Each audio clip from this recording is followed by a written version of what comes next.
She thought she was buying rusted cars, scrap metal, and maybe a few parts worth salvaging.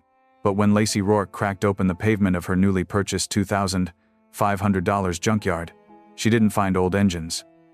She found a sealed bunker humming with radiation locks, blinking lights, and something buried the world wasn't supposed to see again. Whatever this place was, it hadn't been touched in decades, and someone had gone to great lengths to keep it that way.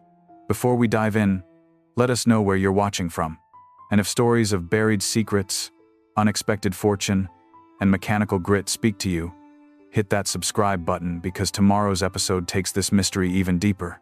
The real estate agent didn't even bother unlocking the chain link gate.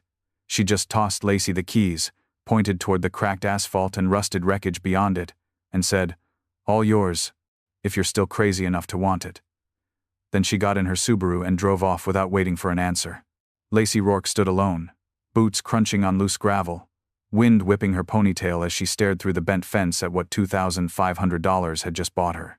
On paper, it was a 6.2-acre salvage lot on the outskirts of Fallon, Nevada, complete with a condemned office trailer, hundreds of abandoned vehicles, and a reputation even crows avoided. Locals called it deadwire, though no one could tell her why. They just said bad things lingered there. Accidents, disappearances, stories no one liked to finish. She didn't believe in curses, but she did believe in cheap land, forgotten parts, and the kind of solitude that made restoration possible. She was 28, 4 years out of a mechanics program, and already burned out on side gigs, shady garages, and fixing other people's stupid decisions. This place, though, this wreck of twisted steel and silence, it felt like a start. The gate groaned open as she pushed through, a cold breath of air following her into the yard. The place was huge. Rows of ruined sedans, half-crushed pickups, rust-bitten muscle cars with vines curling up through the hoods, an old Firebird, stripped to the bones, a Volkswagen Beetle missing its skin. The junkyard was a graveyard, but one with potential. She spent the first 2 days clearing out the front lot, dragging tires, stacking scrap, finding small treasures in the mess. A set of rally gauges from a '71 Chevelle, a pristine carburetor buried in a box of bolts. She worked alone, music in her earbuds, gloves slick with oil and sunblock. At night, she slept in the back of her truck with a flashlight and a knife nearby, just in case the locals were right about the place. By the third morning, she moved toward the rear boundary, a wide cement slab overgrown with weeds, the kind used for compacting old shells or parking stripped-down chassis. Her boot hit something strange. Not metal, not earth. A deep, hollow clunk that made her stop cold. She knelt and brushed aside a layer of gravel. There it was again, concrete, but cracked, uneven, with seams that didn't match the rest of the pavement. She tapped it again with a wrench. Hollow. Definitely hollow. There shouldn't have been a basement. The land survey said flat, no underground structures. But this was too deliberate. Too square. She stood slowly, eyes scanning the empty lot. There was no one else around. Just the wind, the cars, and that low vibration in her gut. Something was beneath her feet. Something sealed. And for the first time since buying the place, she felt something other than excitement. She felt watched.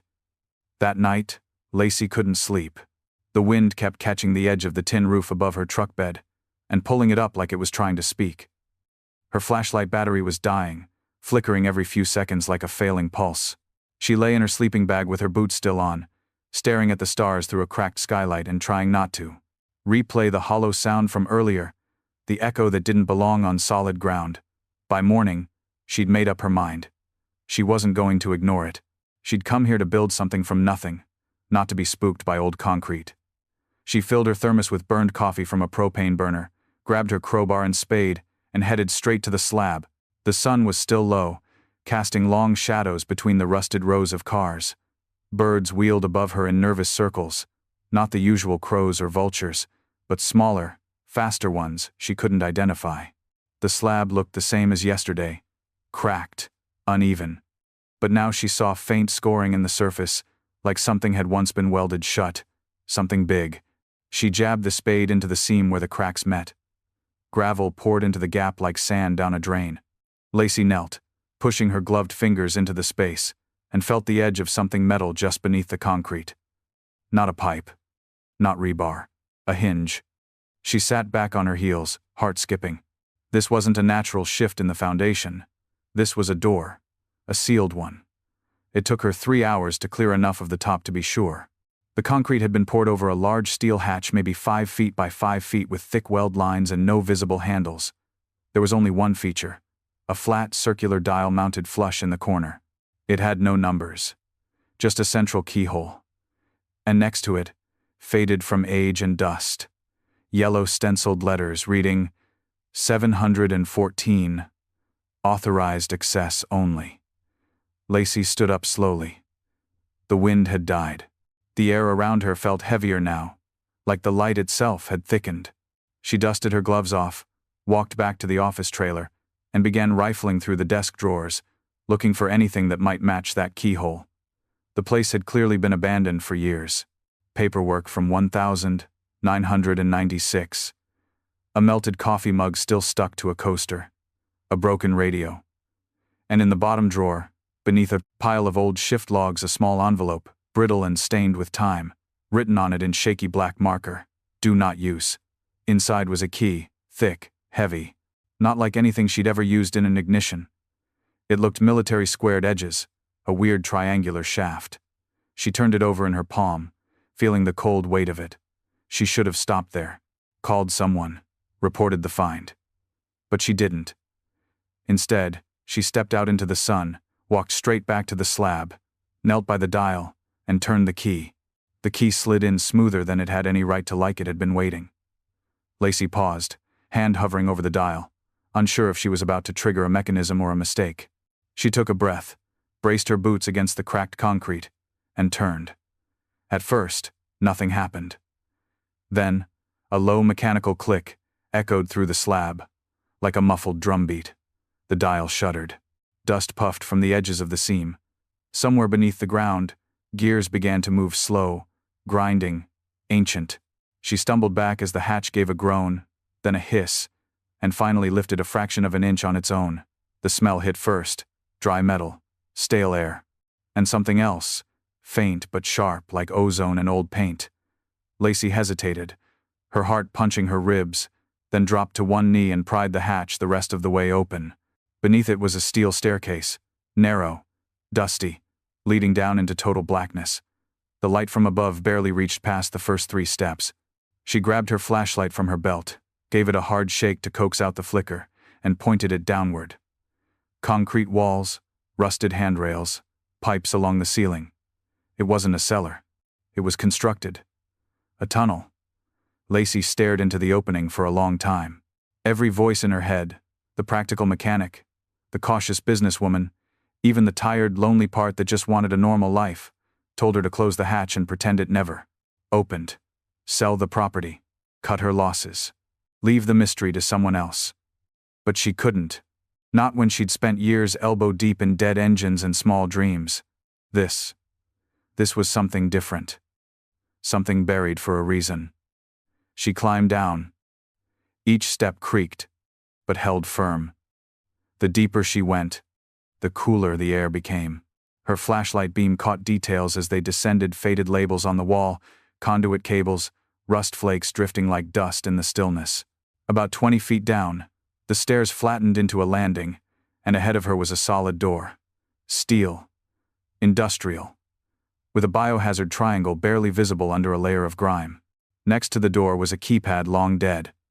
But above it, just above eye level, was a red light. It was on. Faint. Pulsing. Still powered. That meant something was active down here. Some system, some grid, something still watching.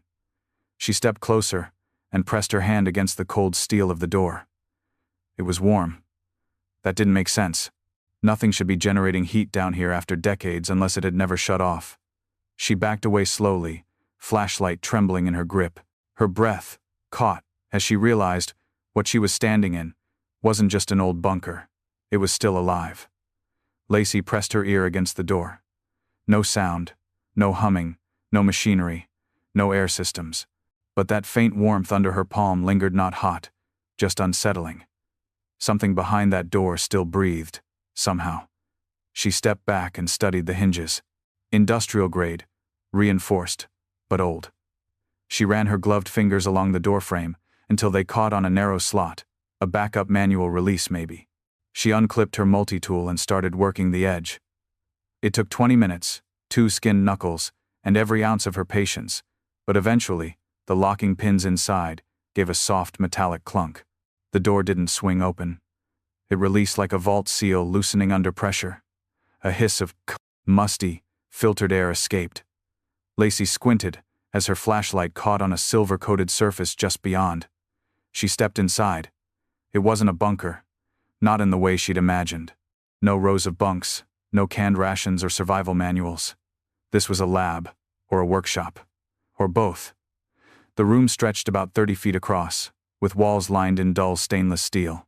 There were crates, consoles, half-shelved blueprints sealed behind glass, and in the center, mounted like a prized exhibit, was a large machine under a tarp. Cables trailed from its base to outlets in the floor. The glow she'd seen earlier? Still there, coming from a recessed panel along the wall where several green lights blinked in a rhythmic pulse. A control panel beside it showed nothing but a single word on its tiny screen: standby. Lacey moved slowly, the flashlight sweeping side to side. One wall was dominated by a faded American flag, stitched directly into fabric-covered insulation. Beneath it, spray-painted in blocky letters, Project 714 Prototype Storage. That number again. She passed by a broken workbench and saw a toolbox left half open, wrenches still arranged like the techs had just stepped away. Dust covered everything thick and undisturbed, but not everywhere. One path from the staircase to the central machine had less dust, like someone had been here more recently than the rest of the bunker suggested. She knelt beside a yellow crate marked Core Handle with extreme care.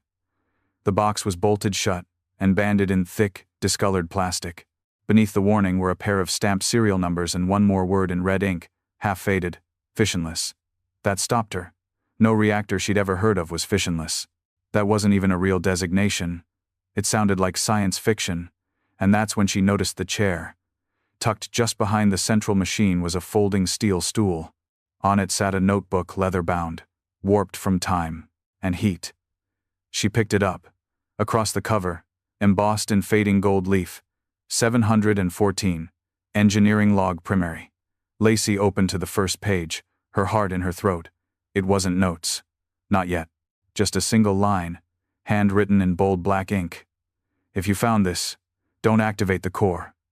She looked up slowly, heart pounding. Too late.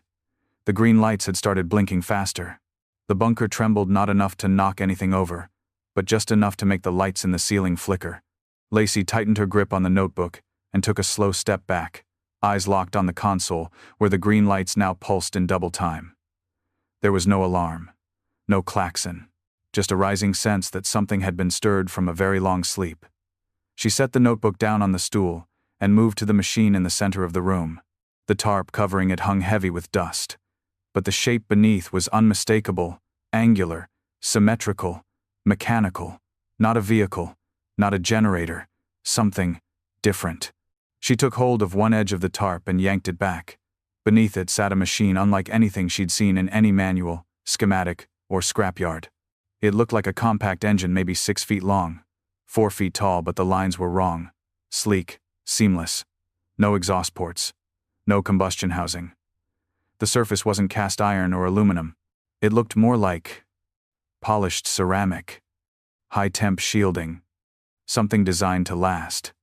She leaned in closer. The unit had no clear manufacturer markings, but along its edge was an embossed label, partially obscured by grime. 714. RC Cold Core Test Unit Alpha. Cold Core. Her mind raced. Could this be what the journal meant by fissionless? If so, it wasn't nuclear in the traditional sense. No rods, no fuel pellets, no meltdown risk. Just something new, or something lost. She walked around the unit, following the cables. One was still powered, pulsing slightly where it met the wall. At the far end of the console, a covered switch was labeled simply, Core Reactivation. She didn't touch it. Not yet. Instead, she turned back to the journal and flipped past the first page. Inside were diagrams, notes, Observations. Equations far beyond her certification, but she understood just enough to see what they were doing. Trying to build a reactor that didn't burn energy, but recycled it. A closed-loop system that generated clean, compact, reusable power. She whistled under her breath. If this thing worked, it could power a facility for decades. Maybe more. And then she saw the margin note scrawled in red beside one of the final entries. Test aborted. Core stabilized. All personnel evacuated. Orders unclear. Do not restart without proper shielding in place. Her eyes darted to the thick concrete walls, the reinforced hatch, the seals. It wasn't just a lab. It was a vault. Whatever this thing was, it wasn't just experimental. It was dangerous. But it was still here. Still running. Still warm. Lacey backed away, breath tight in her chest. This wasn't a junkyard anymore. This was a live site. A relic of a project buried maybe on purpose. And she was now the only person standing between it and whatever came next. Above her, faintly, the steel hatch creaked as if something outside had shifted. She wasn't alone anymore. Lacey bolted the hatch shut from the inside, her hands moving on instinct more than thought. The air outside had changed. Someone was out there. But down here, she had time. And maybe answers. She slid back down the stairs and into the chamber, flashlight beam dancing off steel and shadow, and returned to the notebook with trembling fingers. She flipped deeper into the journal, scanning for context. The handwriting varied. At least 3 different people had made entries. Some notes were technical, dense with calculations and equations she couldn't follow. Others were more personal, raw, doodles in the margins, underlined frustrations. One page read, "We weren't supposed to finish it, but we got close, too close." A sticky note was tucked halfway through the logbook, curling at the edges from age. She peeled it back carefully and read the scribbled message beneath. "If anyone finds this, we had to walk away." But it wasn't because it didn't work. It was because it did. Lacey exhaled slowly, like the room might be listening. Most of the later pages were filled with logs marked 714, RC Phase 3, and Vortex Testing Initiated. One chart detailed temperature readings so low they defied logic, but the power outputs beside them soared. She turned to a hand-drawn cross-section of the core's internal chamber. It didn't look like a combustion engine. It looked like something from an MRI machine: coils, shielding, containment rings. Whoever had designed this wasn't trying to power vehicles. They were trying to reshape energy itself. The last 10 pages were labeled Emergency Transfer Logs. It was a record of a rushed evacuation, notes about unexpected readings, military involvement, and sealed orders. One chilling entry read, "Ordered to bury the site, not destroy. They want plausible deniability. We're leaving it intact." Lacey's pulse kicked. They hadn't shut it down. They couldn't. They sealed it like putting a wild animal in a cage and hoping no one found the key. Her flashlight dimmed again. She smacked it once, and the beam steadied. That's when she noticed the smaller notebook wedged beneath the chair leg. Unlike the main logbook, this one was personal, spiral-bound. Black cover, and on the first page, Fisher Field Notes. She whispered the name under her breath. Fisher. The entries inside weren't technical. They were filled with doubts, theories, warnings. If this thing is what we think it is, it changes everything. Portable, clean, infinite, but it draws from somewhere, and we never figured out where that somewhere is. A final note, scrawled hurriedly in red. If restarted, the signal will go active. That's what they're afraid of. That's why they buried it. Signal? She looked over her shoulder, back at the core. The lights had shifted. Not green anymore. Blue, pulsing, slower, measured, like something had connected. Lacey backed away. Something out there had just been notified, and she'd just turned the lights back on. Lacey turned in a slow circle, the flashlight in one hand, Fisher's notebook in the other. The core's glow now cast a soft blue halo across the metal floor, bathing the chamber in light that didn't feel natural. It didn't flicker. It didn't hum. It watched. Her eyes landed on the far wall, a stretch of concrete she hadn't looked at closely yet. She crossed the room, boots echoing against the stillness. When her light hit the far surface, She froze. Spray painted in thick black lettering, barely faded after all these years, was a number, 714, followed by a string of symbols she didn't recognize. Not math, not letters, but shapes, angular, repeating, like a pattern or code. And beneath that, scrawled hastily in red paint. We told them. They didn't listen. The entire wall was covered in marginalia notes, arguments, theories written in different hands. Lacey moved closer, squinting at one chunk of text written in neat block letters. The signal transmits on activation. Duration unknown. Range, planetary. She stared at that last word for a long moment. Planetary? This wasn't just an engine. It wasn't even just a reactor. It was something bigger. The math wasn't about power output. It was about resonance, frequency. Something built not just to generate energy but to connect. Lacey turned toward the console, her thoughts racing. What signal? Who could it possibly be meant for? She didn't need an answer. Her gut already told her. Not us. Still, some part of her stubborn, defiant, mechanical, refused to let fear stop her. She placed the two notebooks side by side and took out her phone. No bars. No service. Not even emergency calls. She wasn't surprised. The whole yard was probably a Faraday cage by accident, all that metal and earth above. But she could still document what she saw. She began taking pictures. Of the core, the console, the spray-painted wall, the notebooks. She opened a few crates, some full of insulated cables, others stacked with lead-lined containers stamped with testing codes and serials. Everything was carefully packed, preserved, like someone knew it might need to be restarted someday. And someone else hoped it never would. Her flashlight battery gave its final breath and died. The room was suddenly lit only by the core's slow pulse. Deep blue, throbbing like a heartbeat. She stepped toward the stairs. Time to get back to the surface, to think, to process, to breathe. As she climbed, the silence around her began to shift. Not sound. Pressure. The way the air changed before a thunderstorm. She emerged through the hatch, into the late afternoon sun blinking, heart still racing. And then her phone buzzed. One bar. Just one. A new message. No contact. No number. Just 5 words. Delete this. Walk away now. The message stared up from her cracked phone screen like it had been burned into the glass. Delete this. Walk away now. No sender. No timestamp. Just a blinking cursor at the end, as if more might come. Lacey froze beside the open hatch, wind brushing past her like a warning. She slowly turned in place, scanning the junkyard around her. Empty. Silent.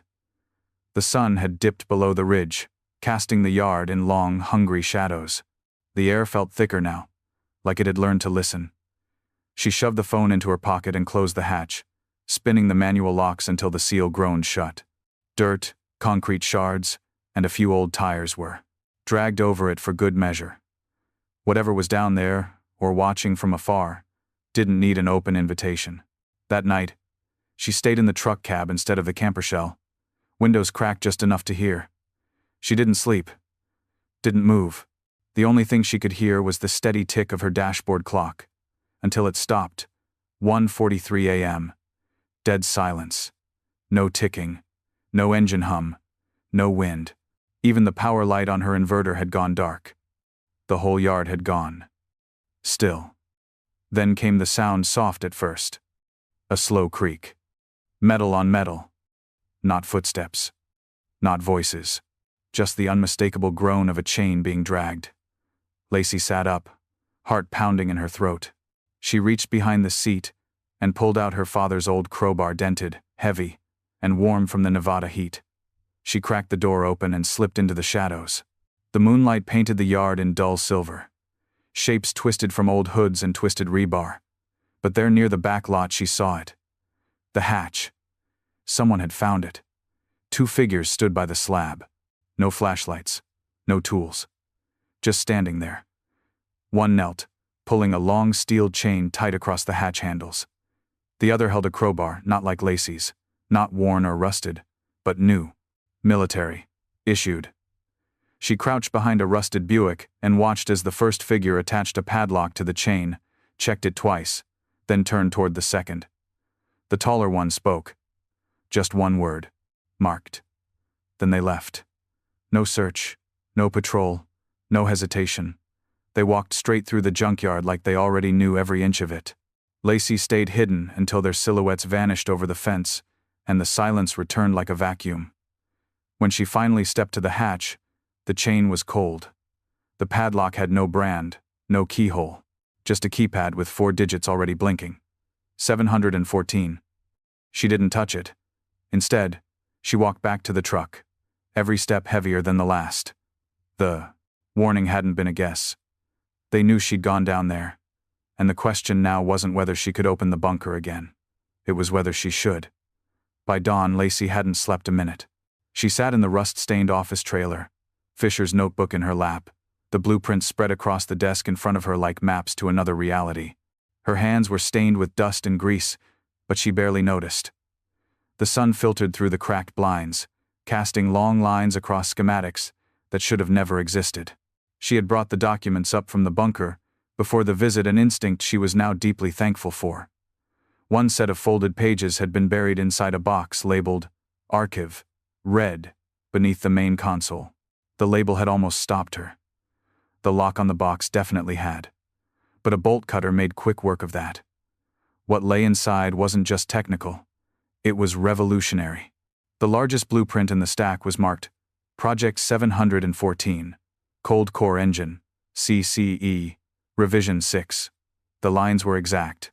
The materials listed were exotic graphite shielding, a compound she didn't recognize labeled T23, and what appeared to be superconducting rings designed to hover within a magnetic cage. But that wasn't what made her blood run cold. It was the annotations. Red ink in the margins. Questions. Warnings. Arguments. Confirmed. Sustained output without thermal decay. 96 hours. Where's the energy cycling from? This loop isn't self-contained. Phase drift. Are we borrowing the power? If so, from where? Stop test 3. Signal pinged beyond secure boundary. Pinged. That word again. She scanned for the testing date. June 4th, 1997. It lined up with a spike in seismic readings recorded that same week. She remembered reading about it years ago, an unexplained tremor out near Fallon, never tied to any fault line. It hadn't even been labeled an earthquake. Just a classified disturbance. It wasn't a coincidence. The prototype had been activated then, and something had pushed back. One of the pages, smaller, more worn, was marked Final Draft, Public Adaptation Model. It detailed how to retrofit the core into civilian systems, electric grids, mobile energy hubs, emergency power supplies, all sustainable, all scalable.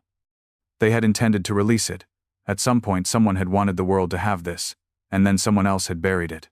Lacey leaned back, staring at the plans like they were the last pages of a forgotten gospel. This was more than buried tech. It was silenced potential, and it wasn't hard to guess why. Whoever controlled this kind of energy, clean, limitless, impossible, would never need oil, gas, solar, or wind again. Governments didn't shut things down because they failed. They shut them down because they worked. She ran her hand across the edge of the page, her mind a storm. A decision was forming. Dangerous, maybe stupid, but necessary. If she could get it running, properly, just for a few minutes, she could prove it was real. Just long enough for the world to see it, and maybe long enough to make herself a target. The morning sun hadn't risen far when Lacey returned to the hatch. The padlock keypad still blinked. 714. Like it was daring her to try. She stared at it, heart hammering. She hadn't slept. Her coffee was cold. Her crowbar was back in her belt, and the blueprints were rolled up in her backpack. She typed in the code. The lock clicked open instantly. No delay. No resistance. Like it knew her. Like it had been waiting. She coiled the chain and pushed the hatch open. Dust fell into the stairwell like snowfall. The air was cooler than before. Still dry. But beneath it all was something else. A hum, barely audible. Felt more than heard. The core was still pulsing. Inside the chamber she moved quickly. The layout was familiar now. The crates, the console, the machine. She had memorized every switch, every warning label. She approached the central panel, pulled the clear cover off the main control toggle, and ran through the steps she'd pieced together from Fisher's field notes and the official test protocols. System check. Initiate. The small screen flickered. Standby. Then, primary core detected. Capacitors charged. Phase stabilizer. Nominal. Reactivate core. E divided by N. She hesitated, thumb hovering over the Y key. This wasn't a simulation. It wasn't a theory. She was about to turn on a piece of technology buried for a reason. One that, according to every page of the journal, was abandoned not because it failed, but because it succeeded too well. She pressed Y. The response was immediate. The lights dimmed, not from loss of power, but a redistribution. The core's pulse shifted from blue to white. The ground beneath her vibrated deep, slow, rhythmic. The hum became a whisper, then a voice. Not a real voice, not human, but a synthetic tone that echoed from the speakers embedded in the walls. Core reactivation in progress. Stand clear. Panels lit up. The chamber warmed. Not dangerously, just enough to feel like the system was breathing again. The core rose slightly on its pedestal, suspended by an invisible field, humming like a sleeping dragon stirring in its cave. The meters on the wall spiked, then settled. Energy output, 4.3 megawatts. Containment, stable. Lacey stared, speechless. It worked. It worked. She reached for her phone. Still no service. She switched to camera mode, began filming everything: the console, the core, the readouts, proof. But just as she panned across the blueprints, the console screen flashed red. Signal active. External link detected.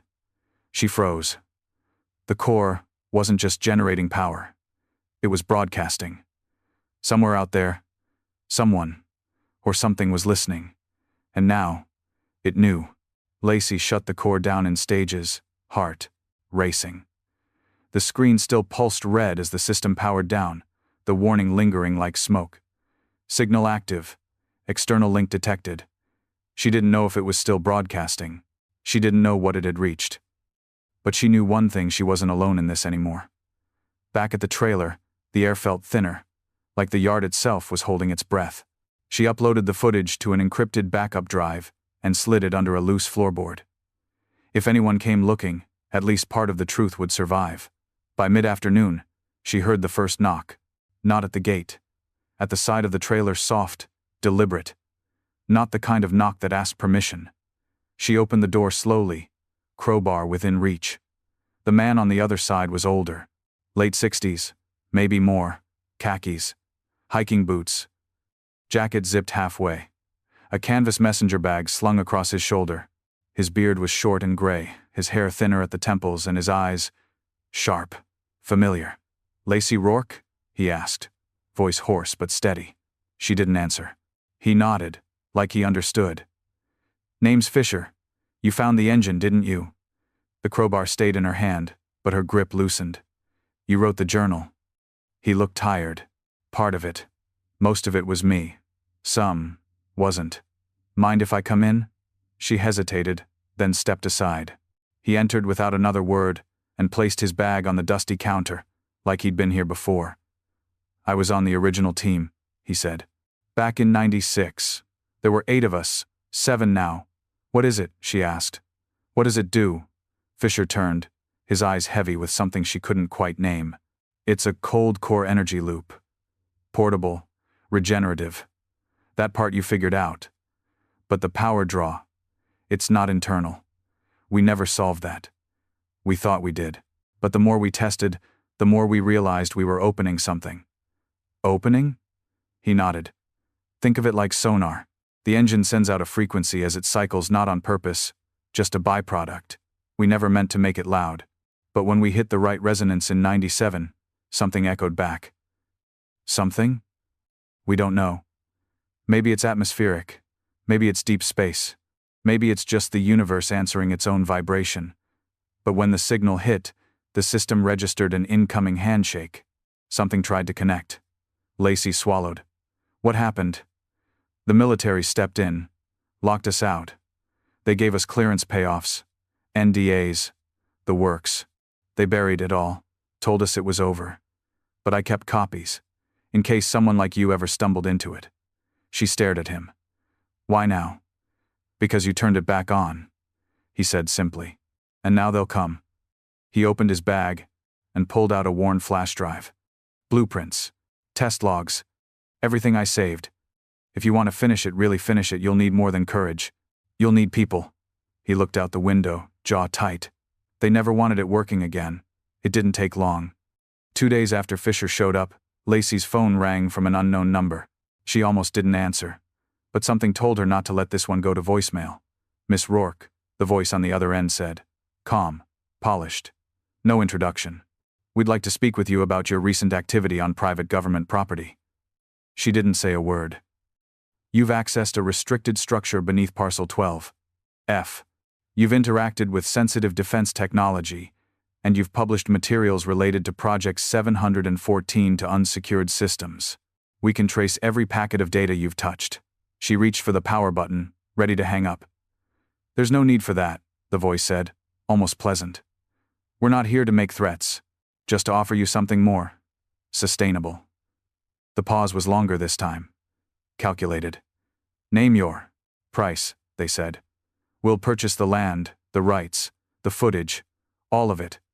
You'll sign a confidentiality agreement, and in exchange, you'll receive a single wire transfer. 8 figures. Clean. Lacey stared out the trailer window, eyes fixed on the hatch at the back of the yard. You're not the first person to find it, the voice added. But you're the first to bring it back online. That makes you valuable, but also disposable. That did it. She hung up. Fisher, seated at the tiny kitchenette table, raised an eyebrow. They make the same pitch in 97. Everyone but me took the deal.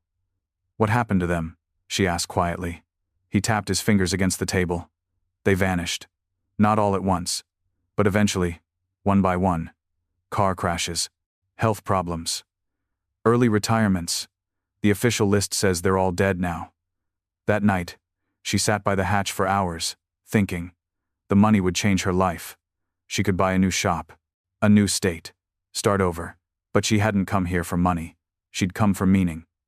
She returned to the trailer and pulled the flash drive Fisher had given her from its case. The files weren't just blueprints. There were videos, grainy 90 seconds footage of early tests, notes from private briefings, emails that had never been sent, and deep in one folder, a message draft. If this ever gets finished, the world changes. Not overnight.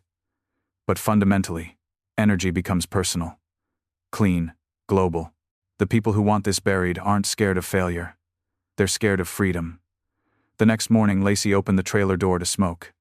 Thick, black, oily plumes rising from the rear of the yard. Her shop was on fire. The old building, the one she'd started repairing with her own hands, had gone up like tinder.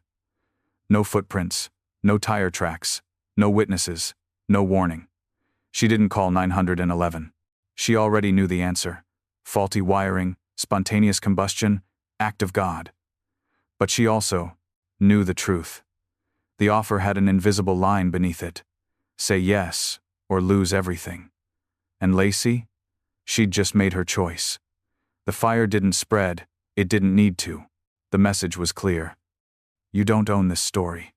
By morning, the building was a blackened husk, and the scent of chemical accelerant still lingered in the wind. Lacey didn't flinch. Instead, she buried the ashes in concrete, and called in the only people who might still believe in what 714 could be. Fisher made the first 2 calls. Old numbers, barely functional. But by some miracle, or maybe fate, 2 of his former team members answered.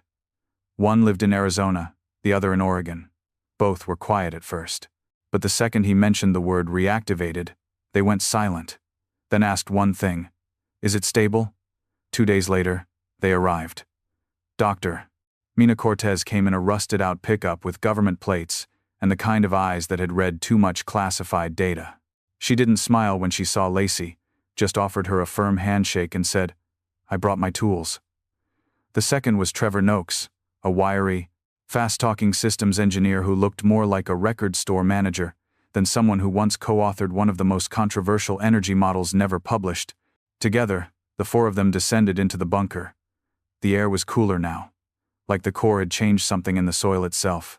They wore respirators, Not because they had to, but because it felt like the right kind of precaution when stepping into the past. They worked for 6 straight days. Mina ran diagnostics on the power cycling. Trevor recalibrated the internal field dampeners. Fisher reviewed containment seals and updated the control protocols. Lacey kept the place running, scavenging replacement parts, welding panels, modifying the old workbenches into usable test stations.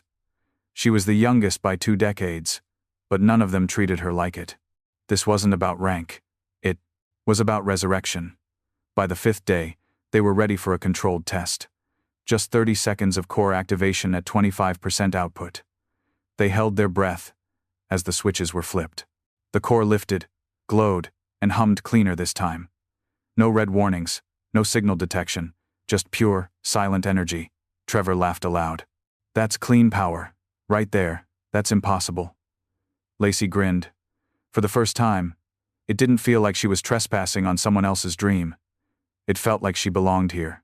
But on the 6th day, Mina didn't show up for morning diagnostics. Her bedroll was still warm, her equipment untouched, her phone gone. Fisher and Trevor searched the yard. Lacey checked the camera logs. Nothing. No footage. No exit. No sound. It was like she had never existed. Noakes slammed his fist into the wall. They found us. Again. Fisher's voice was ice. This time, we finish it before they finish us. Lacey nodded, jaw clenched. She didn't need a pep talk. She needed one more chance. Because someone, or something, was trying to stop this. And she wasn't running. Not now. The morning after Mina vanished, Lacey stood at the edge of the hatch for a long time, staring down into the dark. For the first time since she'd opened it, the bunker didn't feel like a discovery. It felt like a trap. Inside, Trevor paced the lab, pulling wires and mumbling equations like a man holding back panic with math. Fisher sat silently on the bottom stair, a thermos untouched in his hands. Neither of them said it aloud, but they knew what had happened. Mina hadn't left. She'd been removed. And that meant whoever was watching wasn't just threatening anymore. They were intervening. Lacey turned to the last crate in the bunker, the one none of them had dared open yet. It had been sealed tighter than the others, wrapped in thermal lining and locked with a code only Fisher seemed to recognize. Now, without a word, he knelt and began entering numbers. The latch snapped open with a hiss. Inside, wrapped in layers of oilskin and lead foil, was a hard-shell binder marked with the faded crest of a now-defunct military branch. Fisher flipped it open. It wasn't blueprints. It was correspondence. Classified memos. Redacted files. Transcripts of briefings held in underground rooms decades ago. Project Sheba Moot Ve'arba Sarah. High-risk potential identified. Recommendation. Termination or containment. Reason. Phase oscillation may open channels uncontrollable by known science. Possible extradimensional interference. Lacey stared at the last line, her throat tightening. What does that mean? Fisher didn't look up. It means we weren't just building a power source. We were poking a hole. And something might have been looking back. The next few pages were worse. Details of failed shutdown attempts. Emergency protocols that never executed. A final order to seal, monitor, suppress. Not because they feared the machine would explode, but because it might connect. Trevor leaned over the documents. These codes look here. They routed a secondary system underground, farther down, below the primary lab. There's more under this place? Lacey asked. Fisher nodded grimly. They called it Layer 2, a failsafe. Trevor grabbed a crowbar and flashlight without another word. Minutes later, they found it a narrow service hatch beneath the console, nearly invisible unless you knew to look. Trevor pried it open, and the scent of dry earth and ozone rushed out like a secret finally free. They descended into the second chamber, smaller, colder. No lights, no consoles. Just a single black cube in the center of the room, wrapped in steel cables and sunk into the concrete. Etched on its side, return, if opened. It wasn't a machine. It wasn't labeled as part of the energy system. It was containment. Lacey stared at it, the weight of every decision crushing to her chest. They hadn't just buried a breakthrough. They'd buried a warning. And now, she'd peeled back the lid. They left the cube untouched. Not out of fear, but out of instinct. Whatever it was, It hadn't moved in decades. The steel coils around it buzzed faintly, like a distant electric fence, keeping something in. And none of them wanted to find out what that something was. Instead, they returned to the lab above with renewed urgency. Trevor doubled the shielding on the core and firewalled the control system to block external broadcasts. Fisher isolated the signal pathway, rerouting anything that could trace or ping. And Lacey? She uploaded everything, not to the news, not to a public forum, but to a private link embedded with time-delayed triggers and chain verification. If anything happened to them, the files would go wide. Blueprints, logs, photos, video of the test, even voice clips of Fisher explaining the project's origins. She wasn't going to let this disappear again. But it didn't take long before someone beat her to it. That evening, as they ran one last low-yield power test, Lacey's phone buzzed violently. A text. From a number she didn't recognize. Check the news. She flipped open her laptop and pulled up a browser. The top headline on 3 major sites was the same. Unknown reactor emits signal from Nevada desert analysts. Baffled, clicking the story brought up satellite footage, blurry thermal signatures, leaked screenshots. An anonymous source claiming a private operator had activated a forgotten Cold War energy prototype, but the photos were what did it. Clear shots of the yard, the hatch, the core. Even a still frame of Lacey herself, mid-step, walking between the trailers, grainy, but unmistakable. Trevor cursed under his breath. They leaked it first. Fisher's face was pale. No, they wanted it out. They're setting a narrative, making it sound like we're the threat. That's when the knock came. Not on the trailer this time. On the front gate. Lacey walked slowly to the entrance, heart in her throat, crowbar in her grip like a phantom limb. But when she reached the chain link and peered through, it wasn't a black SUV. It wasn't military. It was a motorcade, black sedans, a single unmarked SUV. And stepping out, heels crunching on gravel, was a woman in a gray blazer and sunglasses. She didn't look angry. She didn't look federal. She looked impressed. Miss Rourke? The woman called calmly. My name is Senator Daria Knox. I'm here to speak with you about the future. Lacey blinked. You're not here to shut it down? The senator smiled faintly. Not today. Not after what we've seen. You've uncovered something we haven't touched in 30 years. Something the world might need now more than ever. Lacey looked past her at the other vehicles.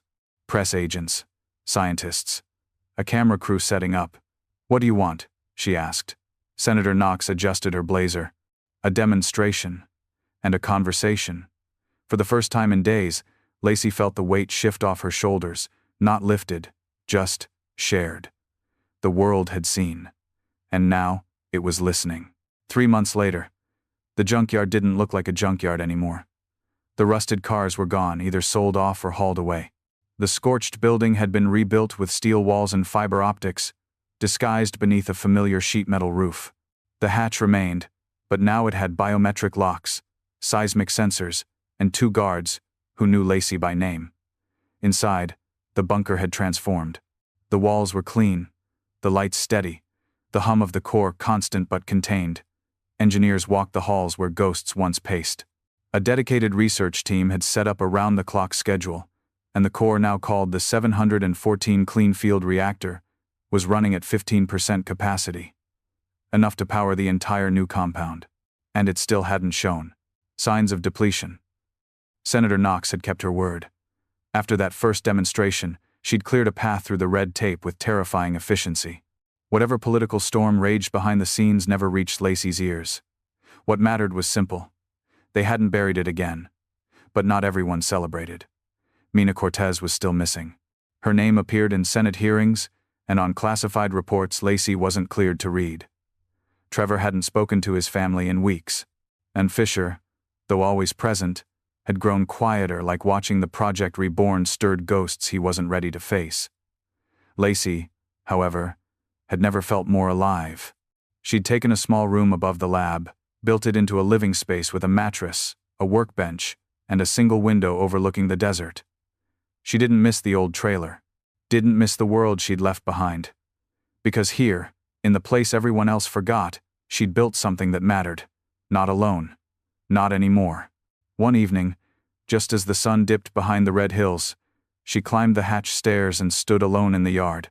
The silence was soft, friendly. The wind had stopped whispering warnings. The sky stretched endless above her. A voice came from behind. "Did you ever think this would happen?" Fisher asked, stepping up beside her, coffee in hand. She smiled. "No, but I always hoped something would." He nodded, sipping slowly. "You saved it, you know. We built it. But you saved it." Lacey looked out across the dirt and concrete, eyes landing on the original office trailer still there, untouched, scorched black, but standing. "It's not done. There's more to build, more to learn, more to protect," Fisher said. They stood in silence for a while. Then he added, "The core still pings, by the way. We've muted the frequency, filtered it, but it still sends out its signal." She glanced at him. "You think someone's still listening?" He didn't answer. Because they both knew. This wasn't just about energy. It was about legacy. Not of governments. Of people. People like Fisher. Like Trevor. Like Mina. Wherever she was. And people like her who looked at rust and saw resurrection. Lacey smiled and whispered, "Let them listen." Because what lay buried beneath rust wasn't danger. It was hope. And now, the world would never forget it again.